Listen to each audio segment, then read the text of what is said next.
Hello, everyone, and welcome to Ask the Professional series brought to you by the BBPA as we seek to support our community and businesses, particularly as we wrestle with our new societal norm. I'm your host, Anton James. I'm a marketing strategy consultant and a host and moderator.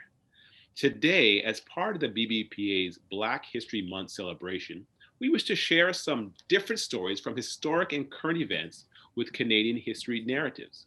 So, today we will honor some successes and trailblazers that often not known or understood by our community. These individuals have opened doors in diverse industries and communities and paved the way for others to follow. So today we have a special guest, and that special guest is Kathy Grant, who will be sharing some community insights with us. Kathy Grant, just giving you a quick heads up, Kathy Grant was born in Montreal to Barbadian immigrants. Kathy Grant is a public historian and founder of Legacy Voices, which ensures Black Canadian history is documented and preserved. Kathy has made educational presentations to municipalities, schools, and community organizations promoting an inclusive approach to storytelling and historical documentation. With, Without further ado, we're going to go into that. Now, Kathy starts her presentation, I want to give you some quick over guidance. If you look at the bottom of the screen, there is a chat function. If you have questions as we go along, feel free to either raise your hand or put your questions in the chat function, and it'll be raised as we continue to go on. Further, just so our further understanding, if you go to the top right hand corner, you can see there's three dots there. If you press that, you can either see it in gallery view or in speaker view. Now, with that, let's go over to Kathy. Good afternoon, Kathy. How are you? Good afternoon. How is everybody today? Great, great. A little cold, but great. Okay, so I'm going to tell you a little bit about myself. I was born in Montreal. I have done, I guess, a series of presentations. My love is history, and I enjoy doing presentations to schools and municipalities. Um, can I go ahead and share the screen? Yeah, go ahead. Start your presentation by all means. Okay, so I'm going to share a bit about one of the programs that I have done. It's called Black Canadians in Uniform, a Proud Tradition. And what it does is it highlights the contributions of Black soldiers who were in Canada. Like back in about 10 years ago, and this month is the 10th anniversary, we decided to go and document the contributions of Black Canadian soldiers and get first person narratives. So this here is an example. I'm just going to scroll down to the bottom. It gives a summary of Blacks' contributions from prior to Confederation. It talks about the Rifle Corps. It talks about current members, the First World War, all the way down to the bottom. And we're going to be focusing briefly on Dr. Stephen Blizzard, who was a jet pilot and a flight surgeon. So I'm just going to scroll down here. And this is Dr. Blizzard, like very powerful. He was both a jet pilot and a flight surgeon. He came up from the island of Trinidad. And I'm just going to click on one of the links and we'll be able to hear his story. And if you go down to the bottom, it has here that Veterans Affairs gratefully acknowledges the assistance of Kathy Grant, which is myself, and Sarah Nyango for putting this together. So back in 2008, we gathered a group of veterans both in Montreal as well as Ottawa, and we recorded their stories. And one of the things that we wanted to do was to make sure that we had first person narratives of these individuals, because when they passed away, we lose a library. And many people are not aware that, that Blacks have served and in what capacity. So we want to make sure that, I'm just gonna click on here where it says interviews. here. And here we have about a dozen interviews here. And we're gonna, I say, click on Dr. Stephen Blizzard here. Make sure it comes up. Let's go scroll over here. So all of these are video clips where he talks a bit about his life. And we want to make sure that it was accessible by phone as well as by computer. It's accessible from Facebook. And whoever likes the video, they're already transcribed and they're closed captioned. And each one is a different topic. It talks about here, I'm gonna click on here, where he talks about him being a civilian doctor in the Soviet Union. And when you click on here, you'll get to see the video. I retired one day, and the next day I was working in the Department of Civil Aviation Medicine as a senior consultant. And it's also closed captioned. Type of job. There was a program that General Eisenhower started when he was the president, and it was called the People to People program. And he felt that there was only one way that the people on the other side of the Iron Curtain would get to know each other, was if we had exchanges. So, and they went in different countries. And in 1990, there was a group of medical specialists. So all of the interviews that were done, they're all transcribed. I was the only And if you click into the description, you'll get to see the bio of each veteran. This was the first So time we have over 100 video clips that are available to schools, which talk about each of these individuals. So whether they were in the Second World War, their accomplishments that they did, it's all available online for schools. This particular interview had 459 people who recommended this particular clip. The same facilities. And they showed us their facilities. We visited St. Petersburg, a very historic city.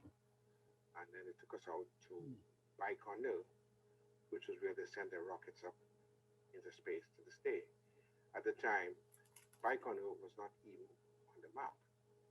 It was this big, sprawling place in the middle of Kazakhstan where they did all the rocketry.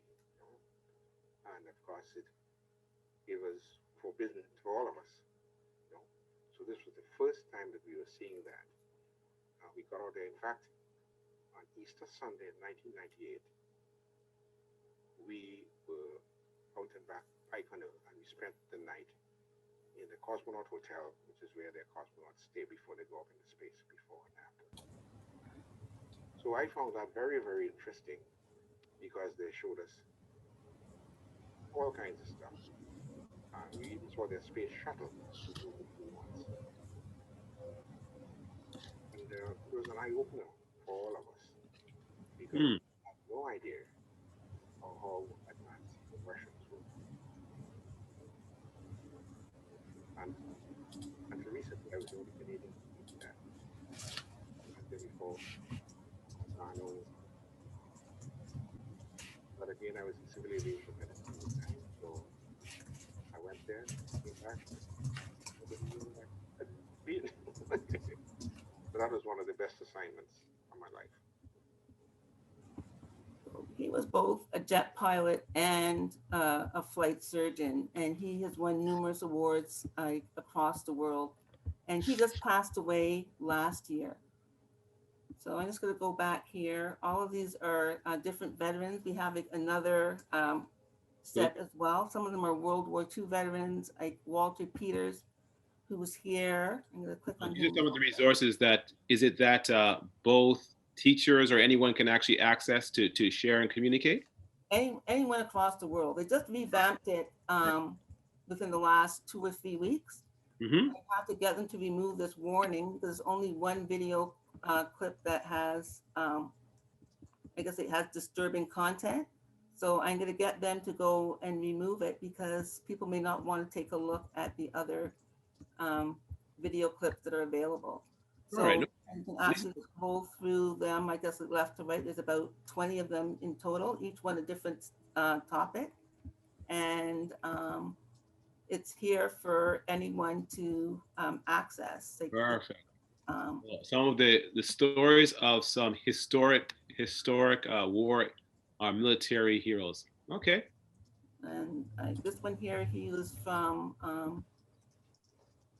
World War II. His father was in I the First enjoyed World my War. stint in the army. I enjoyed it. It means everything to me. I sit there in that kitchen and I watch it and I think of all my friends who gave their lives, and I think of all the other friends of mine who I soldiered with while I was over there, but mostly those that I lost a lot of friends over there. I lost So a he lot of friends shares over his there. stories, and we worked with the Toronto Catholic School Board to present these as part of their remembrance. I don't want to get to that right now because we're going to be getting there. Just wanted to stop you there because as we go further on, I want to talk a little bit more about that. Okay. So you've talked about there's some military heroes. Is there some also entrepreneurial heroes in there as well, or is that just military? Okay, that's just military. Gotcha. For the other, if you have a different section for that. I gotcha. I'm gonna put it back. I'm gonna switch it back to you. Okay. In terms of share, I'll just go real quick to our Facebook. Yeah. We have a lot of our Black Canadian history on our Legacy Voices page, and our military section is Black Canadian Veteran Stories of War. We currently have over 9,000 members that are part of this page, and we talk about the stories and we do exchanges. And with our Legacy Voices, we have like over 1,000 members, and that particular site has members in Canadian history. Okay. This is really great resource, Kathy. Would you be kind enough to just put the link in the chat for us or send it across to me and I'll just have everyone be able to access that. And Anton, please feel free to go ahead with your questions for Kathy now. That'd be fabulous. So Kathy, Kathy, you can reduce your screen share for us. Thank you for that, please. Well, Kathy, you know what? For someone that's actually done his story, it's very unique. How did you become a historian? How did you get involved with researching the Canadian experience, not just the military one, but also those in business in different sectors? How did you get involved? Okay, well, my dad was a World War II veteran, and before he passed away, he said to make sure that we got the stories of our Black Canadian veterans as well as Black Canadian history out to public knowledge. My dad was an educator. He started off as a teacher. He volunteered to fight for Canada from Barbados. He became a diplomat. He was a student liaison officer for all of the West Indian students that were studying in Canada between 1955 up until 1962. So all of the West Indian students had to go through my dad, and my dad would introduce them to the deans across the country. Well, so you grew up with a background in it. Okay. And so having the background in there, what else prompted you to really get involved with history and specifically with the Black experience? Well, I noticed when it came, there was a void when it came to Black Canadian history, like when I was going to school. And for a period, I actually lived in Barbados for about 3 years. And you got to see Black judges, you got to see Black accountants, Black people in government, all areas. But coming up to Canada, you noticed a void. And when they were talking about Black Canadian history, you weren't seeing these individuals appearing. So I knew that they existed. And my dad at one point was a diplomat. So we got to meet many people here, both in Canada and in Barbados. So we knew that they existed, but they just weren't captured. Gotcha. So part of my drive is to make sure that they were captured. Perfect. Okay, so going forth, as part of your information gathering, say you or anyone else was trying to gather information, what was that obstacle like? Was it difficult? Was it easy, or? I think it was easier for me because I inherited a lot of material. Mhm. But I think if someone doesn't know the name of an individual, they're not really going to know where to go. So whether you have to get information from the archives or Library and Archives Canada or certain libraries, unless you know who you're looking for, it's a huge void because it really has not been documented in any substantial way. Well, yeah, that's one of the unfortunates. Growing up, it was very difficult to getting access to information. We didn't hear a lot of those stories of some of our leaders. So speaking of that, let's talk about that. Can you share some areas where Blacks have made significant impact? Talk about some of their stories on not just in military, but also in business and in government and in politics, etc. Talk about some. Okay, so I know that in the real estate world, like back in the 1800s, there was someone by the name of Wilson Ruffin Abbott, and he managed to amass 48 properties in like the Toronto GTA area, and that was like back in the 1800s.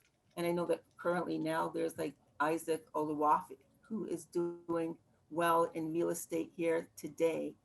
Um, there are so many. Yeah, let's talk a bit more of them. Is there anyone, like, say, from on a business side, who would you say are? Just talk about some of those stories. Okay, so there's Denham Jolly, Hmm. and Denham Jolly happened to be like one of the students that my dad, I guess, like mentored. So he was at McGill University. Mhm. He started Flow radio station. Yes. He's involved with nursing homes. He's a philanthropist. He's a millionaire. He's an entrepreneur. He's involved like in programming. All of these. He just got the Order of Canada. Hmm. Finally, he is a great supporter of like the JCA, and many. He's done a lot of philanthropic work that many people are not aware of. I see that Ross raised his hand. Yes, Kathy, I was just about to say that Denham Jolly is the founder of the BBPA as well, one of the founders of the BBPA, and so we're well aware of Denham. So that's good that you're sharing that today. Okay, and then another person who is another trailblazer. Like I know that everybody has heard of Viola Desmond, but there's Mhm. another person by the name of Beverly Maskell, who Oh. ended up selling hair products. She had various stores across the city, and she was also connected to the BBPA, and she was a philanthropist as well. So there are people who are connected to the BBPA. There are people who actually won awards, like Dr. Stephen Blizzard. He was a BBPA recipient of health. Um, there's Ricky Nichols. There's Dr. Beverly Salmon, first Black counselor, female counselor. Her husband, Dr. Douglas Salmon, he was the first Black Canadian surgeon, and he was in charge of 2 hospitals. And he was an orphan, like his parents were from Barbados, and he managed to be one of the first Black Canadian What surgeons. hospital? That's really interesting. What hospitals were that? Do you know? I think it was Scarborough Centenary. Okay. And what's the other one? Do you know that one as well? I don't know the other one, but many people know Warren Salmon. So Warren Salmon is the son. So he does First Fridays, and he also comes and does like some of his First Fridays have been at the BBPA. Oh, that's his. Oh, I did not know that. That's interesting. Yes. Yes, I know Warren. Yes. Okay. Okay. Very interesting. Now, is there any other stories that stand out, particularly? So we have. It looks like we have representation in military. We have representation in business, medicine, government, real estate. Was there any other stories that really highlight? That you can really highlight? Okay, I know that there's in government, there's Leonard Braithwaite. He was the first parliamentarian. He was like a lawyer. He went to, I guess, like Harvard. There's Ovid Jackson, who was a member of parliament. There's the Honorable Jean Augustine that many people know. She started off as a domestic and she came here. She ended up doing well that way. There's Wayne Perdue, who is involved in the technology field, and he has done startups in terms of technology, and he ended up selling them like for millions of dollars, and he is currently in Oakville. Very interesting. So today, if we look back at some of those people, those trailblazers, what can we take today from their experiences? They believed very strongly in themselves. They weren't going to let someone say, well, because you're Black, you're not going to get ahead. I think it's a very strong belief in self. I know that back in the early times, the only jobs that Black men could get would be that of a porter and women domestics. They just were not allowed at that time. And it was through education that a lot of them were able to get ahead. That and an entrepreneurial spirit. That's what pushed them. It's a strong belief in self. So, and the self, okay, so these ones that got ahead was basically they drove ahead despite the circumstances. Very interesting. That's correct. And also, I guess they had a strong family support. I know that even though Dr. Salmon, I guess it was an orphan, his aunt, who was a widow, went and took all of the kids in, and they ended up doing well, whether it's like nursing or what have you. So it was like a strong belief in self, and also family, and also the church. I found that most of them were very much involved with the church as well. Okay, so church, family, church, family, and belief in self. Well, let me ask you this. In Canada, the experience seems somewhat different. Help me to understand. So historically, if we look in the States, because you've mentioned some people in diverse sectors, they've had communities down the States that had flourishing communities that had representation of a lot of doctors and nurses and business individuals, such as, the Black Wall Street in Tulsa, Oklahoma, or Rosewood in Florida. And most recently, last year, in September of 2020, they had 19 Black families came together, bought 97 acres of land outside of Atlanta to start a town called Freedom County or community. Can you reference, was there a strong community like that in Canada? I would say it was more community based. So they had like the Eglinton West community. They had Hogan's Alley in BC, in British Columbia, Little Burgundy in Montreal, Africville in Nova Scotia, Amber Valley in the Alberta area, and none of these exist today. None of these exist today. It's very sad. Okay, and help me to understand. So why is that? Why is it that what brought them together before, but now doesn't exist today? I guess it's land appropriation. So I know that with Hogan's Alley, they wanted to build a type of a highway, the same way in Little Burgundy. Africville, the city viewed it as a type of a slum at one point. So they bulldozed it. Amber Valley, it was out west. And with them, I guess people wanted better employment afterwards. So as time went on, there were more opportunities outside of Amber Valley. Most of it was a farming community. They had a lot of land that came up through immigration. So with Oklahoma becoming racist, they ended up migrating to Canada to get land because they were offering land. So many of them settled in the Amber Valley region. Really? So Amber Valley was really, some of the founders was from Tulsa. That's actually interesting. Because really there's a statement by Marcus Garvey came out, people without knowledge of their past is like a tree without roots.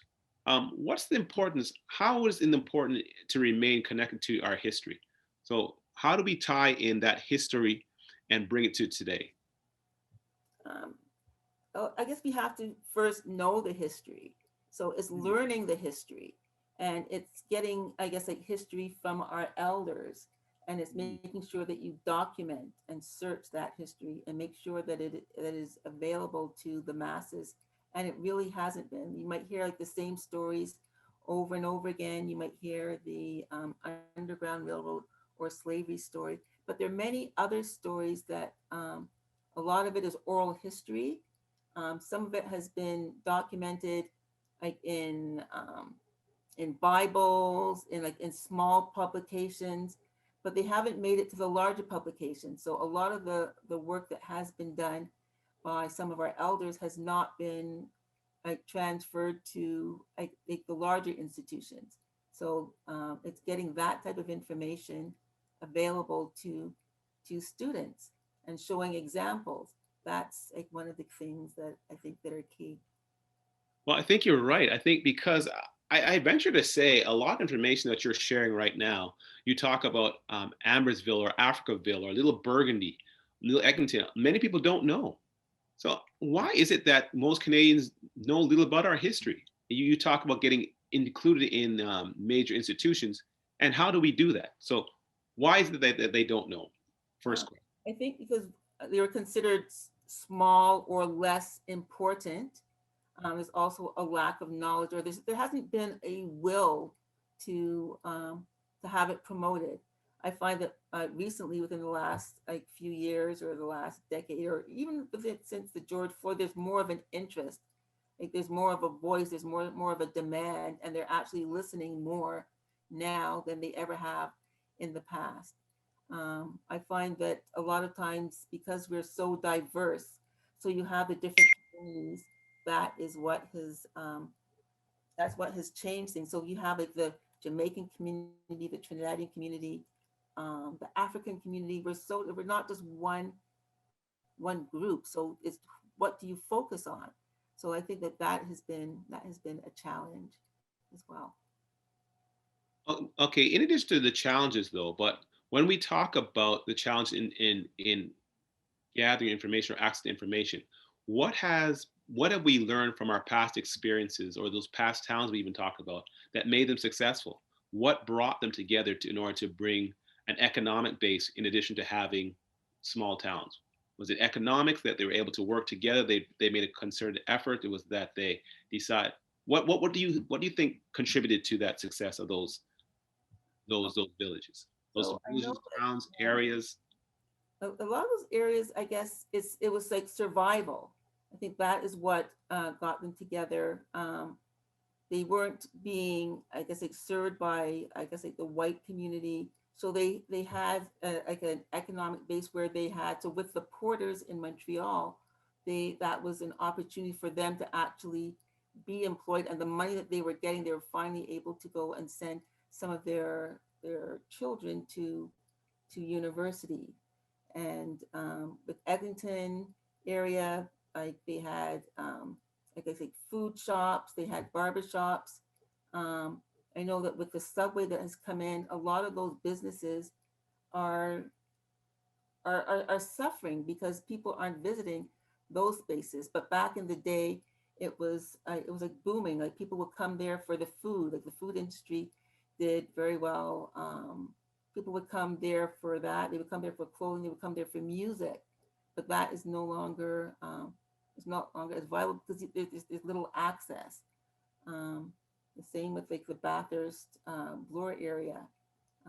People just ended up moving out to the suburbs. Hmm.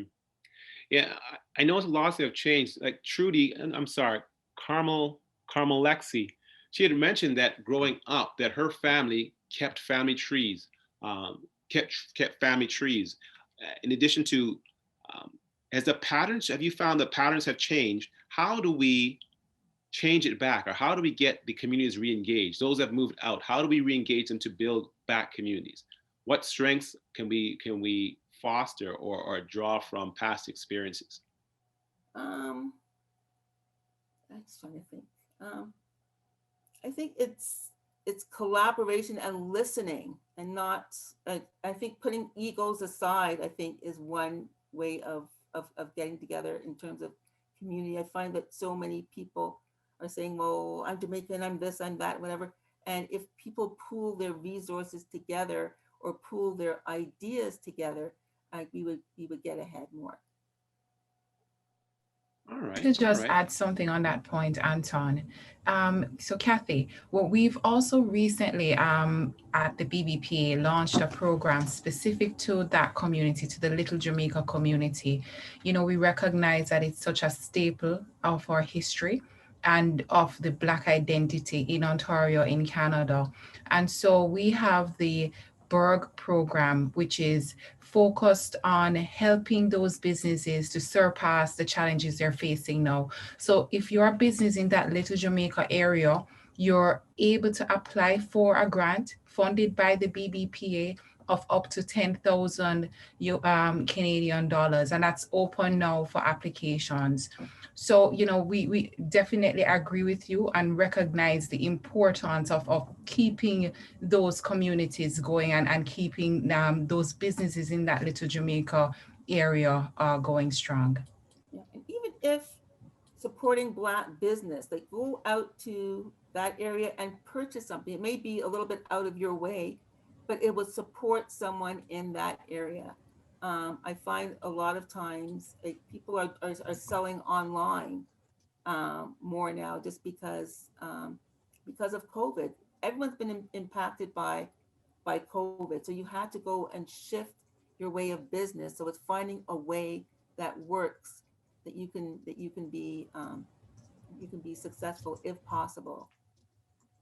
Hmm.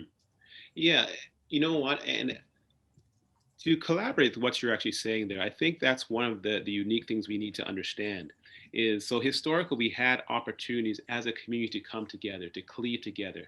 And there was commonalities as to what caused it. And some was work, some was societal discrimination, some was just opportunity, some was just comfort.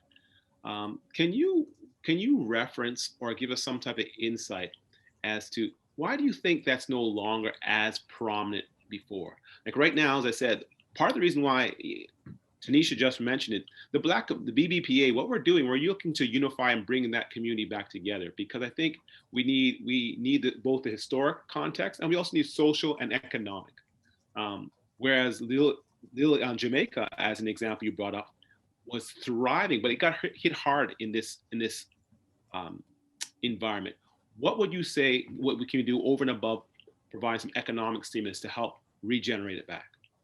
I think make a concerted effort, a deliberate effort to purchase from Black owned businesses, and and make it a conscious decision to do that. I think like that is like the biggest impact. So if you have an opportunity to go buy somewhere else, buy Black. I know that there's a person like Rachel Lee Rickards who has like her candle company.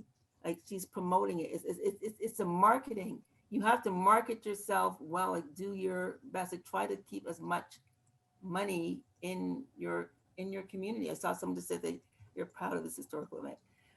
Yeah, it's important that we buy as much as possible, and also celebrate other people. Like if you cannot offer it, then say, well, I know somebody else who can offer this. I know somebody else in the Black community that can do it. Even if you sell out, like what, recommend somebody in your community that you can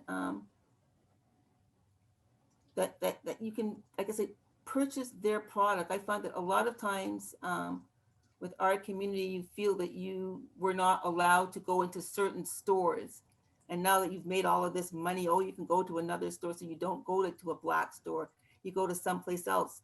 We have to start spending more time in our community and celebrate us. I think that is key. I totally agree. We definitely need to build our economy, but we also need to build our education of our people, not even just our people, but I think people in general. So, change takes intentionality. What we to understand is how or have you begin changing the narrative for the next generation? Because yes, we've grown up with certain aspect. A lot of this, the history stuff, we may not know. but we want to be different for our children. What specifically have you project you worked on to try to address this? Well, I know I've been going out to schools and speaking directly with like teachers and principals and showing examples of Black success and having the students work directly on those specific projects, I guess, on a one-by-one basis. Um, I know that for the Toronto Catholic School Board for this past Remembrance Day, they made it an Afrocentric Remembrance Day across the board.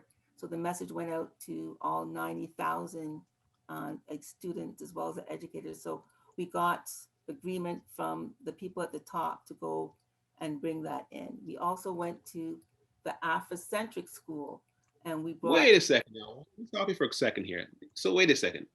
You said that there was a program across the entire Catholic school board? Because that's the type of information we need. Because why do we not hear about this more? How did that come to be? There was a person by the name of Everton Lewis who was involved with diversity for the Black community as well as the Aboriginal. And his idea was to go and have an Afrocentric Remembrance Day. So he was looking for a resource. And I said, well, I have a lot of resources. So he put me in contact with them. We created a virtual museum. We provided resources. We had webinars. We had the students produce a webinar on Remembrance Day the day before. We had people come in from serving in Jordan. We had a webinar. We had like a few thousand people who were online, and this was for the Toronto Catholic School Board. They put, I guess, like my name as a resource. We did Zooms, and we just worked with the. We just provided resources for them. We created a virtual museum where they can pull on those resources. So the teachers were able to go and use those resources for their children to do projects. And some of the kids did projects on their own as a result of the resources. That's actually phenomenal. So that's not just Black students, that's students of all communities. All Yeah, because again, I think one of the major challenges is not only we don't know our history and some of the greatness that we've achieved, but the community as a large, and from the Chinese, the Asian, whatever the communities, they don't know. And I think dissemination is actually a key. Now, you mentioned in the Catholic School Board, you rolled out a program. Is there anything else that you've actually done? We did something. We worked with a different Bookless Cultural Center. We did this thing called Windows to Opportunity, where we spent 7 months at the Afrocentric school, which is like Shepherd Downsview area. So they shared the school with another school, which is integrated. So we worked with them for 7 months. We were talking about Black Canadian history and curation for the 7-8 class, but the rest of the school wanted information as well. So I would spend the day at the school, and then during lunch, you would have the students come in and we would give them, I guess, like history projects to do. And the kids would come say, we want to do a project, we want to do a project. We did one called like the Black Wax Museum, where we had each of the grade 7-8 students research one person in Black Canadian history. They had to do a 1-minute monologue. They had to dress in character and then do background. So you would push a button and they would come to life for 1 minute and tell that person's story. And it was so successful. They had the entire school come in and push these kids' buttons for 2 days. And the other school, which was integrated, they wanted to learn about it as well. So these poor 7 and 8 students, people were pressing their buttons. They had to become animated for 1 minute. So they got to learn about 20 different Black Canadian history stories in like 1 minute increments. And that went for both schools. That's actually quite interesting. Again, so let me ask you, if somebody else wanted to get it done for their child, I would love that for my kids to understand that they have access to that. How would they get that access? Well, most of them, I guess, they would just reach out to me and we would say, well, here's an example of the Canada Post stamp. So the Canada Post stamps, there's at least 18 to 19 different stamps that represent one person in Black Canadian history. So it turns out that Everton's wife is a teacher in Peel, so we brought it up to her. So her students are doing it, and then there's another person out west, and they're doing it as well. So they're learning about Black Canadian history, and the students are doing the research. They have to cite the sources, and they're also graded on it. So they have a reason to do well. If they don't do well, they get a poor mark. So they get to retain it because they're the ones that are doing the research, as opposed to being just say, well, here's information, I learn it. No, they have to do the research as well.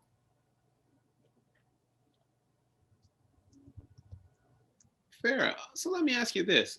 That's actually great. You're talking about that. How do we get that same knowledge base distributed to students, not just in our Black schools or not just Blacks, but again, to just as we learn from other communities as well, other communities, other issues. How do we disseminate that? Because that's really going to be our biggest hurdles, I think, in going forward. You have to get growing up, I can tell you, I didn't learn about our Black history other than the slavery narrative. Underground Railroad. I would hear about, we were slaves, people in Africa in huts, and that doesn't really line up with the reality. How do we? So with that said, how do we overcome some of the barriers? You're talking about educating. How else can we overcome some of these barriers and disseminate our information? I think the key is to get in contact with the board and get agreement. So if you get agreement from the board, it's a lot easier and have them or superintendents make that decision. And if you're not getting support from the board, then you go to the individual teachers. But ultimately, it's best to get direction from the board. So with the Toronto Catholic, it was like the director of education that made that announcement. Everybody will do that, and you have to follow his lead. So whether something happens in Peel, whether something happens in Toronto, maybe like Minister Leachy might be, like he's like the Minister of Education, but it's getting, I guess, like buy-in, like that is key. Getting people to buy in and be willing to teach, and also have the resources available. Sometimes the resources aren't available. It's making resources available. And can you give me some insight as why is it that resources aren't as readily available? Why isn't that we have challenges, sharing our stories, our history, our contribution? Why is that? Sometimes they feel that it's not as important because we don't have the numbers. Maybe it's lack of knowledge. I think that the resources are there. I think it's bringing them to the table and showing them and presenting them in a way that that the children are able to use them. I know that things have changed now with COVID, but now that everything is online, once things are placed in a type of a repository, it should be easier for them to gain access to that. But it's just setting up the repository which has all of this information. Now, in terms of repository, are we talking? So, what's your thoughts on the repository? Because currently there's a repository. One might argue there's a repository there right now, but what's your thoughts on what is current repository right now, and what it should be? Okay, I know that there's various groups across the country. So they have, I guess, like the Historica group, where they have like Black history stories. They also have like the Elementary Teachers of Ontario. But right now it's an elective as opposed to a mandatory to take it. So sometimes some of these spots, some of the links might be broken. So I think it's important that when you create the repository, that you have someone to maintain it after it's built, because there have been built, I guess, like curriculum builds that have been done over the past number of years, but they need to be refreshed and they need to be maintained if they are to be relevant, because nothing is worse than you want to go and get information and you click on it and it says link not found 404.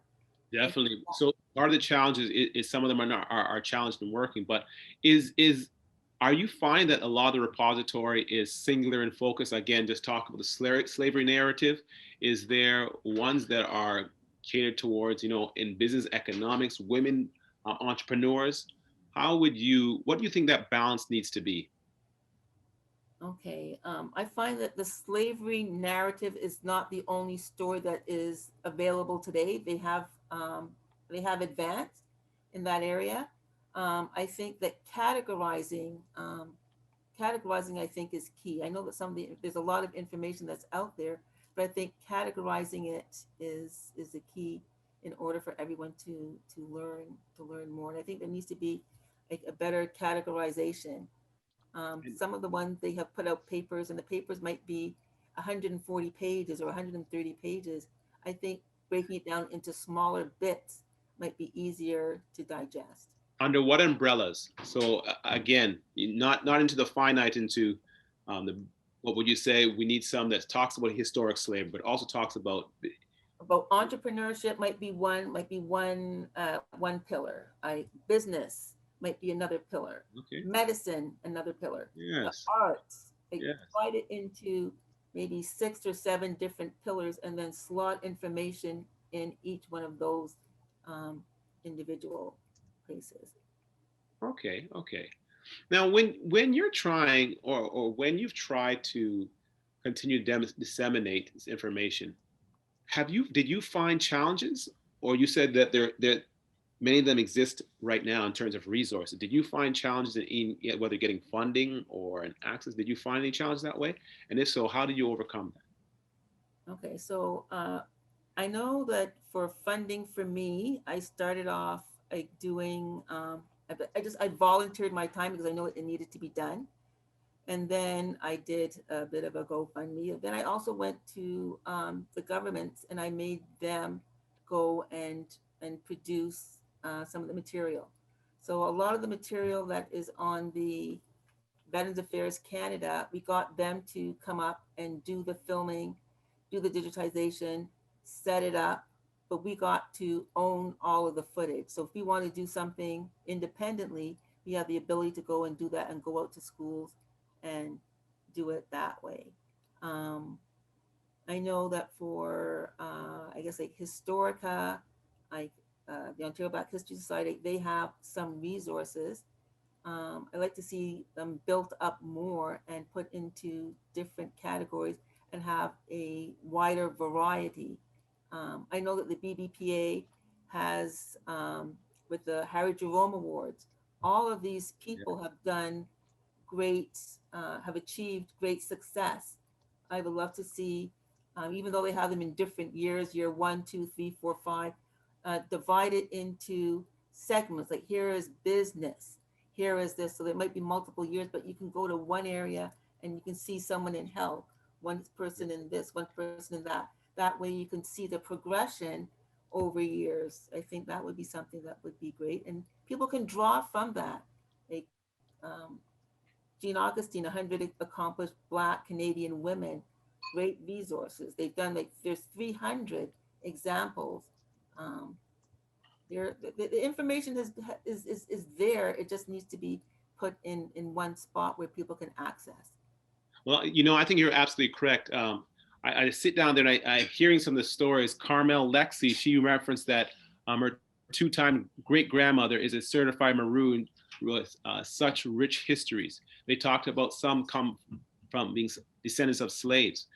It's lots of information that you have now. Many people don't know. Do you have links that you could actually send in the chat as we continue to go on, as other people can look up at a later date? Do you have links, or you have sources or websites they can go to? The BBPA, yes, we do continue to disseminate information, not only economic, social. You referenced the Harry Jerome Awards that we recognize communities, but over and above that, do you also have additional information? Yes, I can send the links, I guess, it towards the end of the chat. So I can actually go into the internet and start clicking on them now.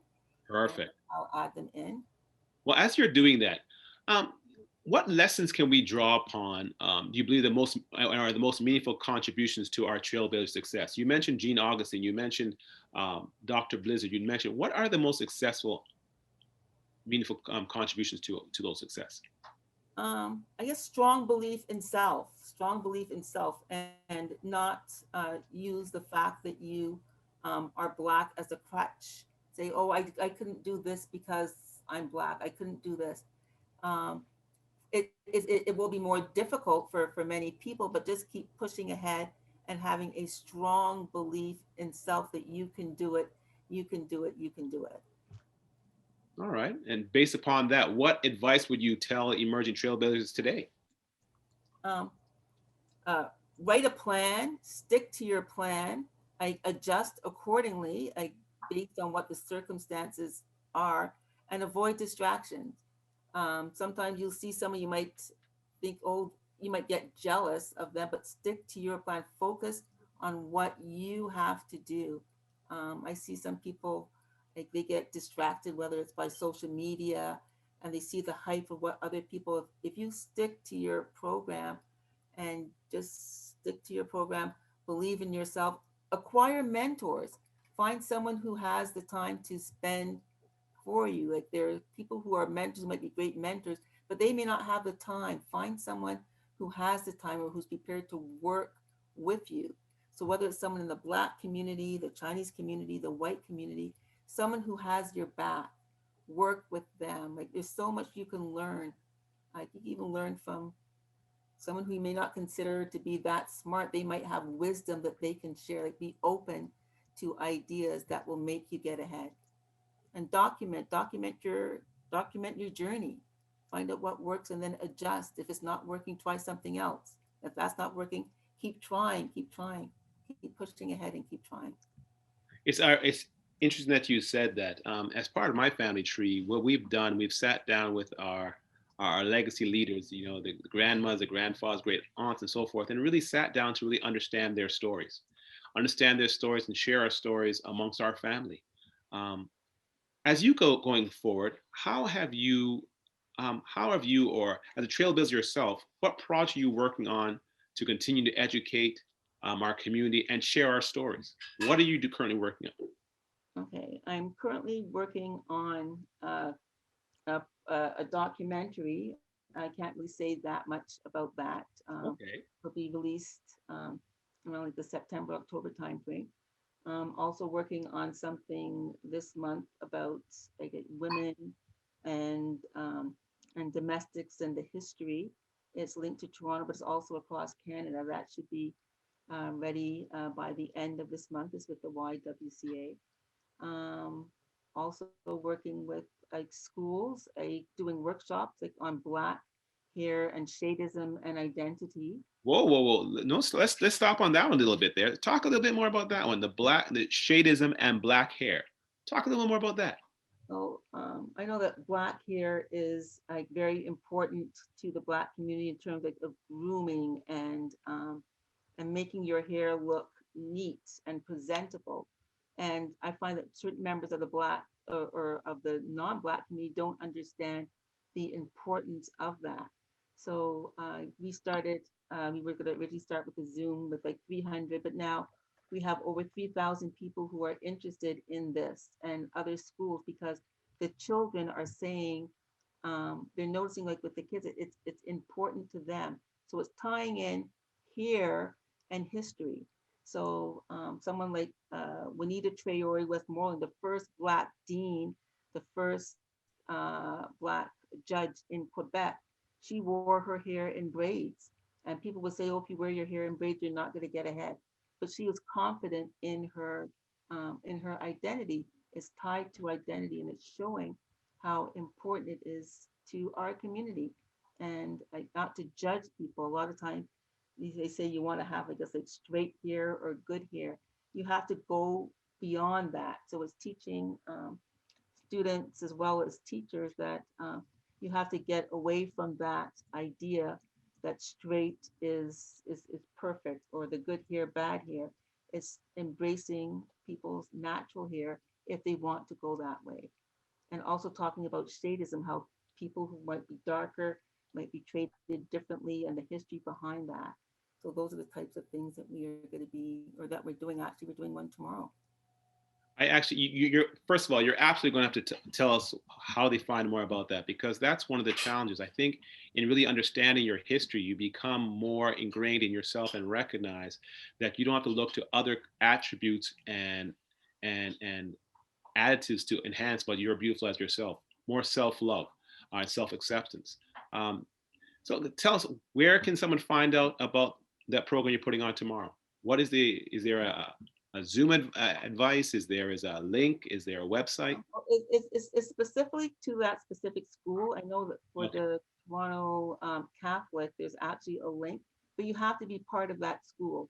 But what we're also doing is providing resources of other organizations across North America that are providing classes for kids. They have videos, they have examples as to how to care for your hair, how to wash it, protective styles, different styles, also books. So we have, I guess, Canadian books that talk about Black hair. Like there's Shantae Grant, who's out of Nova Scotia. She did Africville, the book. So having those examples that students can go or parents can go and get for their child, that show kids that are proud of their hair, their beautiful hair, and they're very easy reads. And I can send the links to those areas. You know what? I think that's actually great, because again, I want to reiterate. So you're able to. I definitely would like to sit down there and have some more exploratory of this, because Black history is not just showing historically what happened, but showing the greatness of what happened and also the greatness of us. Oftentimes you hear, some will say to me, Anton, you have nice hair, and they're saying that because my hair is curly. But if my hair is not curly, it's still nice hair. My eyes are different. Well, this is because I have Chinese eyes, but my eyes would be great if they weren't Chinese eyes. So it's great that we have that. I think it's important that you're teaching not only Black history, but Black love and self-love, because that is I think it's a challenge within our community to just to a certain extent. Can you tell me about what other resources might be available to help spread that message along to our communities over and above the Black history as well? Or is it one and the same? It's I guess it's showing examples. I'll send, I guess, the links, I guess, after this chat, so that way it can be made available to everybody. But you have to make things, I guess, like relevant, like from now. So I think that that's the thing in regards to what happened in Montreal, where they deemed that Black hair care was not deemed essential, and they blocked it off. That was just disgusting. Yes. Like you go into the store and here it is, you can go to get the white products. They didn't see why many Black people couldn't use those products, and they cordoned them off, and people were not allowed to purchase them. And it was only through protest that they got it to change. Wow. Like, how dare they do that? I did see that. It's a sad state of what the reflection is. But listen, I'm curious. Can you tell us about 365 Days Black? Can you tell us about that? I know that there's two. I know that there's like Camille Douglas that has Black 365, and then there's another organization who have been, I guess, like showcasing a different Black story. I haven't looked at that too much, but I know that I have looked at the Blacks by Camille Douglas. Okay. Or have you heard anything on the Patty Wars? Oh yes, like in the Patty Wars, like they banned, or they were saying that you couldn't use the term Patty. We have to have a Patty Day. It's coming up this month. Like many years ago, like more than like 2 decades ago, they said you couldn't use patty because it wasn't like a beef patty. So they were going to fine people who sold Jamaican patties $5,000 if they sold whatever. So there was a huge protest within the Jamaican community and communities across Canada, actually. So they actually have an official Patty Day. I think it's like the 23rd of February, where people go out and buy patties. Wow. Well, you know what? I thank you. The last thing I'm going to ask you is, what's next for you? Do you have anything coming up? You had mentioned something earlier on, because the one good thing is, although they've had some of these obstacles, we've shown our resilience to get through them. How have you shown your resilience, and what are you doing next as we're about to wrap up the show? Okay. Well, I'm going to be working on the documentary and also providing resources to schools.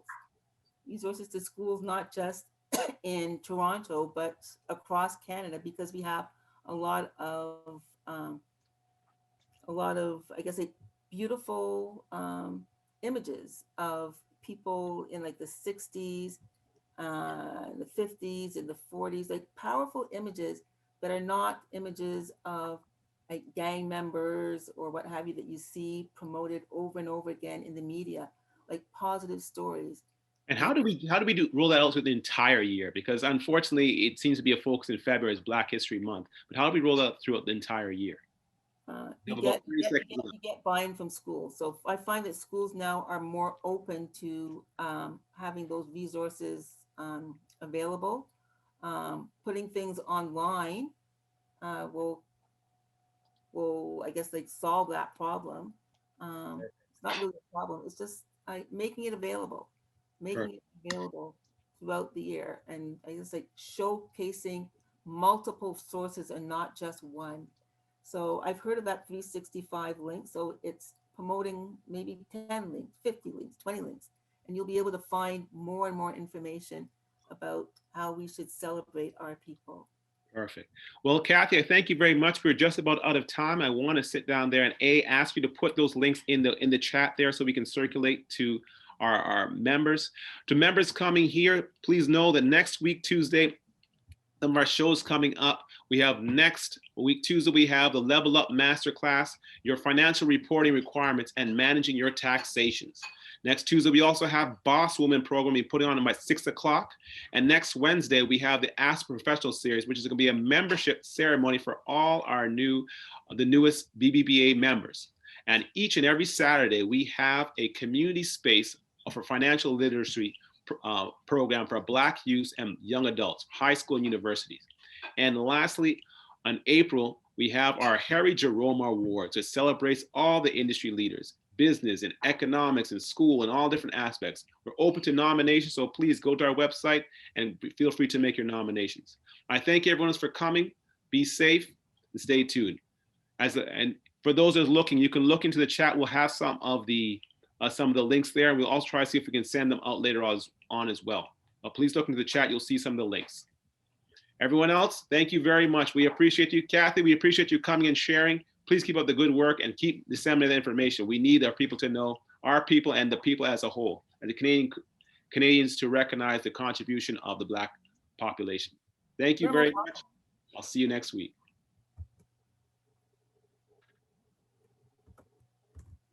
That was really great, Kathy. That was really interesting information that you actually shared. And again, some of the challenges, Kathy, as I said, I would venture to say a lot of information you shared, many people just don't know. They really didn't know there. So I see Carmel, Lexi, I saw she really loved your comments. Carmel, I thank you for all the comments I saw was going in the chat there. It was. I see Adia. Hi, Adia.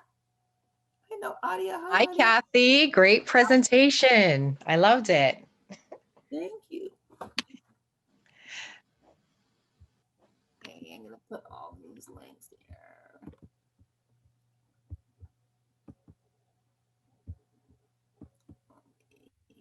We also have like our YouTube where we would actually go out to schools and show examples of them doing the work. I could do that as well in terms of links. Yeah, sure. Anything where people can access and gain additional information, sites, links.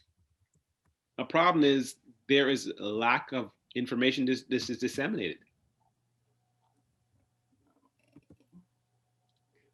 Kathy, you brought up a page that had the videos. Are you able to share that link as well? And yes.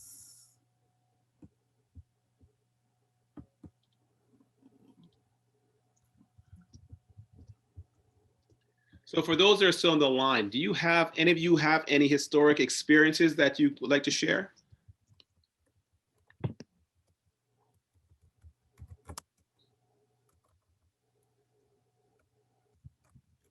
Growing up, it was always interesting. The one thing I will say from a historic perspective or from a community perspective is since the COVID, my family, both sides, we've been meeting every week.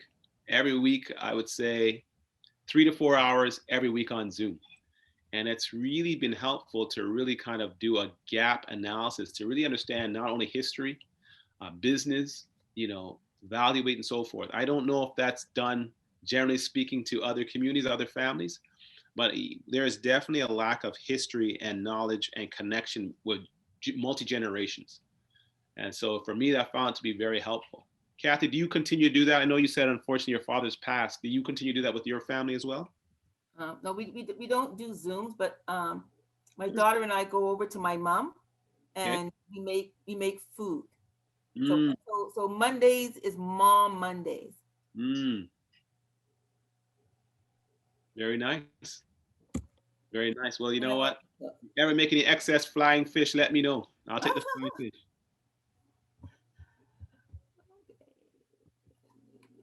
There's a really nice video with Dr. Beverly Salmon, who's the mother of Warren Salmon, and she was she was actually the co-chair of the TTC. I know Warren. I didn't know that. I didn't know that was his history of who his dad was. I didn't know. It was like the Tammy Sutherland. So they actually have a couple of videos that they both do. Tammy Sutherland and Warren. That was like a really good thing. Perfect. Perfect. All right, so I'm going to give you just a few more minutes to capture any of the links that maybe put up in the chat itself. So I'll give you a few more minutes before we just shut down. Okay, cool. 1 minute left. 1 minute left. Okay, so I'm just waiting for this thing to come up here. Okay. Uh-oh. Looks like we're gone. It's gonna go? Yeah, I think it's time. Most people have passed off already. Okay, so I'll put in like the last chat, and I can send you to you after as well. So that'd be great. We'll just hang around here. Anton, you can go. I'll just wait on it so I can send it out to people. Perfect. All take care. Okay. Kathy, thank you again. Okay. Bye-bye. Okay, thanks, Anton. Okay. Okay, Tanisha. So you Hi. see the links? I think I might have already sent you like the Bev one earlier. And the one I'm not seeing is the stories with the gentleman, the videos that you had played. Okay, so it's the one that says Veterans Affairs. Okay, that's it. So that's the one there. So in order to gain access to the interview, so you see where you have like the soldiers at the top? Do you see that? Hello? Can you hear me, Tanisha? I'm sorry, I was on mute. Yes, I can see the soldiers at the top. Okay, There so was some, if you scroll down. Heroes Remember Interviews. So Heroes Remember Interviews. So if you click on that, you'll gain access to, I think, about 10 or a dozen interviews. Right, and there was one that you had showed where your name was at the footer in terms of acknowledgements. Where you have, I guess, like the soldiers that are at the top. If you scroll to the very bottom of the page, right, you'll see where it says, Veterans Affairs gratefully acknowledges the assistance of Kathy Grant and Sarah Onyango for their support in the development of the department's commemorative resources of military services in Canada. So they just modified this on the 29th of January. It looked different. They're going to be modifying it again because I'm not that happy with all the pictures that they've used. And part of the layouts, I want to have them modify it. So that's what they're going to be doing like over the next 2 to 3 months. We're going to be adding more profiles of soldiers. So celebrated. So it's going to be revamped. So this is like, I guess, like version 1. There's going to be more revamping. I know that for the recommendations that we've had for all of our videos, like it's now like over 40,000 recommendations for people who have clicked that they like the specific video. And most of the people who appear there have passed away. We've been able to go and capture their stories. So we own all of the footage towards it. So if they ever piss us off, we'll just say, take it down. We won't for now. But we have the ability to go make our own. So this is now being hosted by them. Mhm. but we want to make our own, Okay, own repository. sounds good. Thank you, Kathy. I think it was a pretty great person seemed very interested. It was a good discussion. And I thank you for that. I'm just going to shut down here now. If there anything else you think you need to send me your documentation, and there's nobody else on the call now. I just moved the one person that was extra. Okay. So I think I just need to know, what do I address it to in terms of the invoice? Like, is it BBPA? Is it business, Black Business Professional? Like, what is the naming? Yeah, I sent that to you, Black Business and Professional Association. Okay. All right. Thanks, then you here, and we'll keep in touch, okay? Okay, thanks. All right, bye, Kathy. Okay.